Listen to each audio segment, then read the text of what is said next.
경기도의 재정위기 31개 시군과 1,400만 도민에게 떠넘기지 말라. 추미애 지사는 할당식 회계 감액을 멈추고 시군 매칭 사업 삭감 내역부터 공개하라.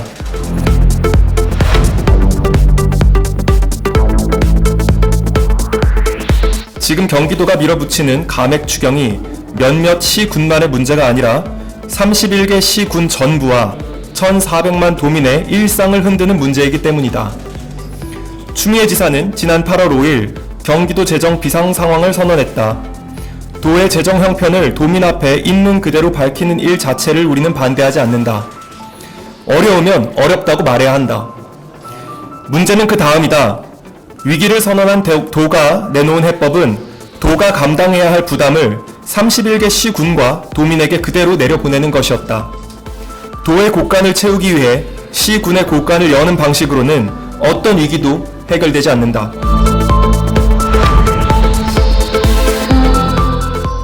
하나, 사업의 필요성이 아니라 할당량이 기준이 된 감액이다. 경기도는 지난달 전실국에 2026년 제2회 추경 세출 구조조정 추진 방안을 내려보냈다.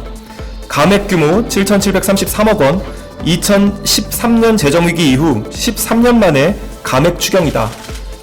방식이 문제다.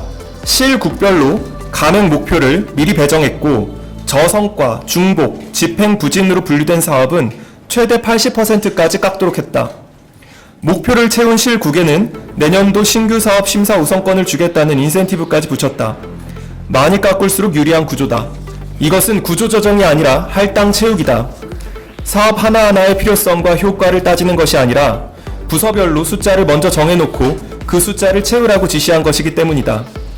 도청 내부에서조차 도저히 깎을 수 없는 사업까지 실링을 채우라고 하면 그 책임은 누가 지느냐는 토로가 들려오고 있다.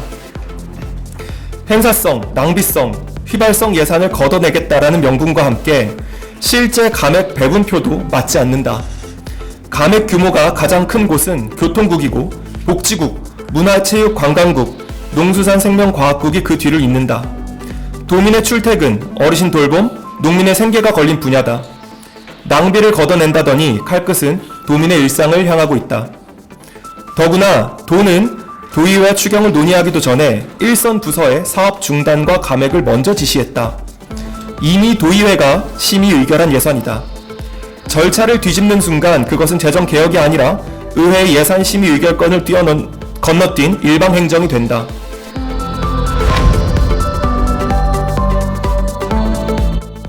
둘, 도비 매칭 사업의 일방적 삭감, 피해는 고스란히 시군과 도민의 몫이다. 경기도가 31개 시군에 내려보내는 도비 보조금은 연간 3조 9천억 원 규모다. 도가 이 존을 줄이면 그 자리는 시군의 예산으로 메우거나 사업을 접는 수밖에 없다. 이 타격은 재정이 넉넉한 시군이 아니라 어려운 시군에 더 크게 다가온다. 전체 세입에서 도비 보조금이 차지하는 비중은 동두천시가 10%가량, 양주시가 9.8%가량으로 가장 높다. 도비 한 줄이 끊기면 사업 하나가 통째로 사라지는 곳들이다. 그래서 이것은 특정 시군의 사정이 아니라 31개 시군 전체의 문제다. 일정도 문제다. 도는 9월 18일에야 추경을 확정하지만 의정부시, 성남시는 이미 추경을 마친 상태다. 도가 무엇을 얼마나 깎을지 알려주지 않는 채 뒤늦게 확정하면 시군은 끝난 추경을 다시 열어야 한다. 그런데도 시군은 지금까지 감액 항목조차 정확하게 통보받지 못했다. 게다가 도의 일부 현금성 지원 사업은 시군 부담 비율이 70%에 이른다는 지적까지 나온다. 정책의 성과는 도가 내세우고 재정 부담은 시군이 져온 구조다. 그 부담을 함께 져온 시군에 이제는 뒷정리의 책임까지 떠넘기는 것은 도리가 아니다. 사업 중단은 단지 서류의 한 줄로서 끝나지 않는다. 계약이 해지되고 일하던 사람이 일자리를 잃고 지원을 기다리던 주민이 약속을 잃는다. 그 항의를 정면으로 받는 곳은 도청이 아니라 시청과 군청 그리고 우리 기초의회다.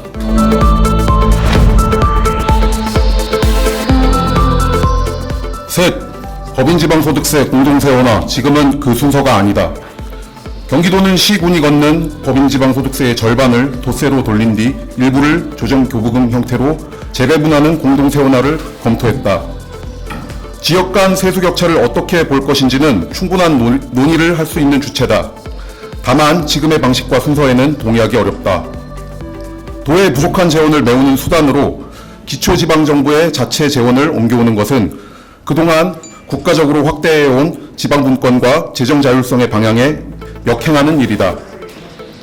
이 역시 반도체 기업이 있는 몇몇 시군만의 문제가 아니다.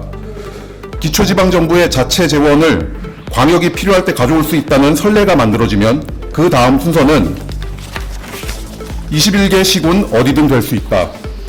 세제 개편이 필요하다면 도의 자구 노력과 중앙정부 차원의 지방재정 제도 개선 논의를 함께 놓고 31개 시군의 동의를 구하는 절차부터 밟아야 한다.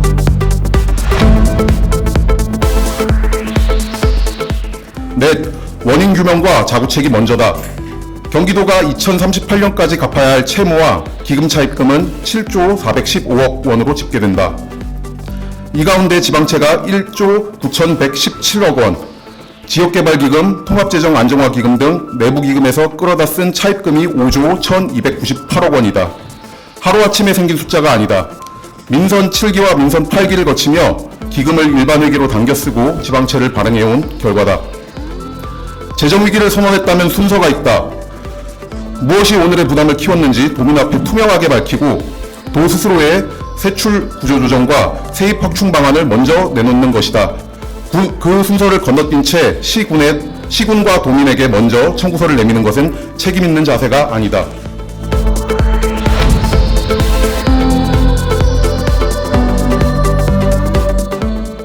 하나, 감액 추경안을 도의회에 제출하기 전에 사업별 감액 내역과 31개 시군별 영향을 전면 공개하라. 하나, 실국별 할당식 획일 감액을 즉시 중단하고 사업별 타당성 심사에 근거한 감액으로 전환하라. 감액 실적에 인센티브를 주는 방식부터 철회하라. 하나, 시군 매칭 사업은 해당 시군과 사전 협의 없이 삭감하지 말라. 이미 계약 집행 중인 사업과 국비 매칭 사업은 원칙적으로 보호하고 불가피한 조정에는 도가 책임 있는 보전 대책을 함께 내놓아라. 하나, 도민의 생명, 안전, 돌봄과 직결된 민생 예산은 어떤 경우에도 최우선으로 보장하라. 하나, 법인지방소득세 공동세원안은 일방적 추진을 중단하고 도의 자구책 이행과 31개 시군의 협의를 전제로 논의하라. 우리는 각기 다른 시군에서 왔지만 오늘 같은 자리에 서 있다. 도의 재정이 어렵다는 이유로 시군의 재정을 여는 방식에 동의할 수 없기 때문이고 그 부담의 끝에 결국 도민의 밥상과 버스와 돌봄이 놓여 있기 때문이다. 우리는 추경안이 도의회에 제출되는 순간부터 확정되는 순간까지 감액 내역 하나하나를 도민의 눈으로 따져볼 것이다. 도민의 삶을 깎는 예산에 우리는 끝까지 동의하지 않을 것이다. 2026년 8월 18일 국민의힘 소속 경기도 31개 시군 청년기초의원 및 경기도의원 일동